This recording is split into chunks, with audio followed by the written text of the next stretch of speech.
It is November 3rd, 2016, and of course that makes it time for Friday Takeaway. Of course, I'm Chuang and Nadia Hassan. Yo.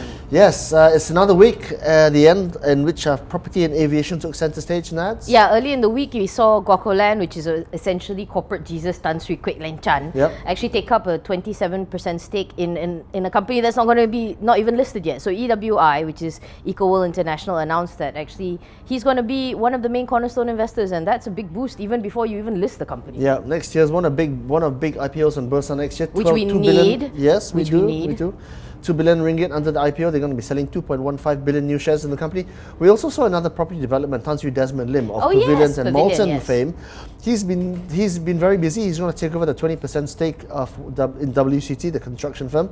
He's going to be buying it from both the founder and MD, Peter Teng, as well as his partner. So that's interesting. Yeah, of course it's interesting because, like you say, he's Pavilion. So his experience, you bring it to WCT, and now you wonder what's he going to bring on the table on his side, because he already has a very, very big track record with Melton. So what does WCT hold for him? Exactly. The allure. What's the allure, right? Yeah, they probably do all the construction work. Okay, on the aviation side, we saw Mavcom finally announce passenger service charges. After faffing about for a few months. After faffing about for a long time. ASEAN tier at $35 per departing passenger from the current 65. I think the first in ASEAN to introduce such a tier. Yeah, exactly. So they did make a big point of that when they actually pushed forward the press release.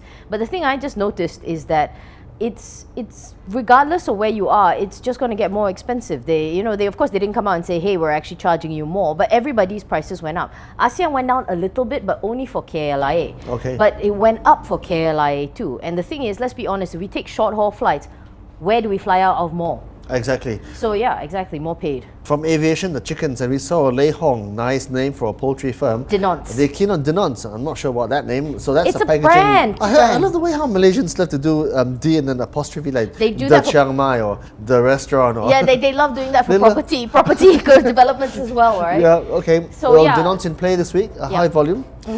Overseas, on foreign shores, we saw just last night actually the UK government being dealt a blow in terms of the Brexit plans. The UK High Court saying, no, you can't go ahead and do it because you need a parliamentary vote. Yeah, exactly. So it's a big blow for Theresa May because she's been talking a lot the past few months about hard Brexit, soft Brexit, whatever Brexit, but more than anything, they wanted a smooth one, and this is a massive spanner in the works because it popped up on all my Twitter timeline saying that, look, you can't even invoke Article 50. She wants to do it by March, but you can't even get through Parliament yet. Yeah, she wanted hard, but she's been given soft. Okay, from the UK to India. I'm sure that's a joke, sex joke in there somewhere. So from the UK to India, now of course we saw Cyrus Mistry, the prodigy of Ratan Tata, taking matters into his own hands, and of course Ratan Tata then retaliating by taking matters back into his own hands by dismissing him. Yeah, exactly, and that's a big blow, mostly because Tata is such a big conglomerate. Biggest in India. Exactly, so any kind of movement, especially one that seems sudden, is just going to rattle people. And talking about,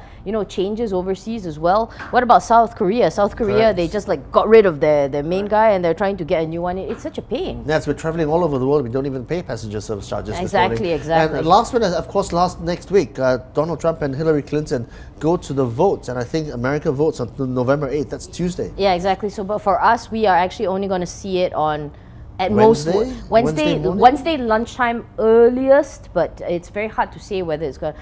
And the email leaks, he's complete jerk. So he is a complete jerk. It's not even our election, Chuang, and I'm just so glad it's over. It's over. I just say, for a country with 320 million people, richest country in the world, by some measure the biggest democracy in the world as well. Yeah. And these two dimwits are the best they can come up with. Yes, and you haven't even talked about the third party candidates. One guy who didn't know where Aleppo was, and one woman who thinks that quantitative easing can be used to wipe out student debt. So yeah, wonderful, right? Okay. Wonderful. What the hey? Some thematic plays this morning as well. We saw, over the course of the week, railways was a major theme in that, which will be in 2017.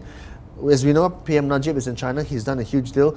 He's given the East Coast Rail Link job to a company called China Communications Construction Co., and that's going to be funded by the Exim Bank of China. That's going to be huge, 55 billion ringgit next year. Exactly. That's what he reaffirmed the commitment to that particular one in budget 2017. It's going to be the big push, but there's always going to be questions over your China deals. Was it open? Was it open tender? There was also a very subtle little hint in the news that popped up that said that that PM Najib was saying maybe Western countries shouldn't, I suppose in Malay, jaga tepi kain, right? It's like they shouldn't like look at other people's countries and settle their own. Well, in some ways, that Malaysia resembles a bit like the Philippines and Rodrigo Duterte. Let's switch along to the mobile sector. We saw all three players being given and allocated their spectrum this year. Now, just to start with Digi, they've been given 2 by 5 megahertz of 900 megahertz and 2 by 20 megahertz of 1800 megahertz. That's going to be going for 15 years. They paid nearly 600 million for that.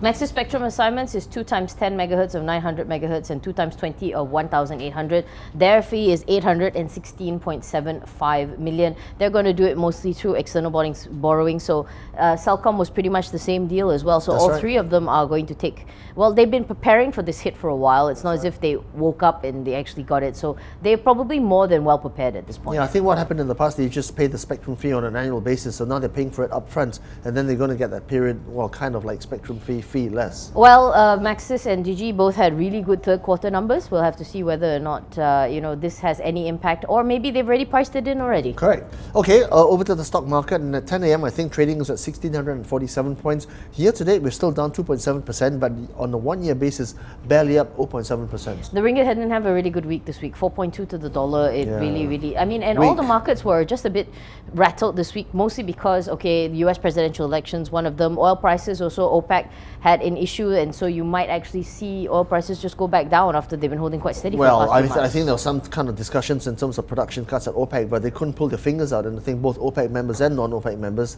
basically came to an impasse, and that's why I think Brent came down to about $46.5 per barrel. Otherwise, it's been quite steady over the past few months. Yeah, so then when looking at what's hot and moving, we were talking about Felder Global Ventures this week, right? Because CIMB downgraded them. Yeah, and you saw, the thing is, I mean, you've got Dato' Zakaria in there. He's a good CEO. He said, look, we've had enough M&As. Let's sweat the assets. Let's hold off on buying stuff for now.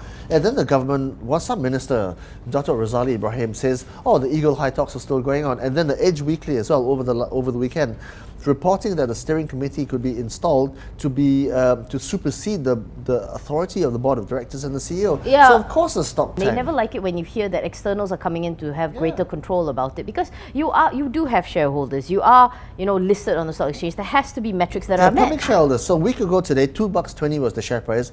Monday it crashed by about 20% or 10-15% to about 186, and right now it's coming back to about 194. So nobody likes the uncertainty. Nobody likes uncertainty. Once they clean this stuff up, it's probably going to be better.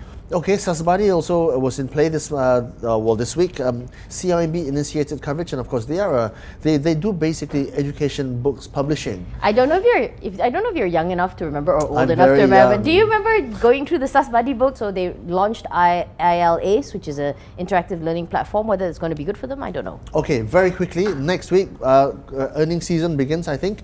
MPI first quarter on Wednesday, Westport's third quarter, Daibochi third quarter, MPI first quarter on Thursday, and then some data in terms of IPI manufacturing sales and GDP for Malaysia on Friday. Let's not also forget that the US elections Most are importantly. next week, so everybody's going to be on Hick Edge, whether you're going to have Nazi Hitler or I can't trust your email, so I can't really figure which between one. the criminal and Mr. Small Hands. Well, anyway, that's a wrap from us. If you want more, go to theedgemarkets.com or the Edge Financial Daily in hard copy form, or the Edge Weekly and also in hard copy form. Thank you for watching. That's of course Nadia, Hassan. I'm Khoo, Chuang. Thank you for watching. Good night and good luck.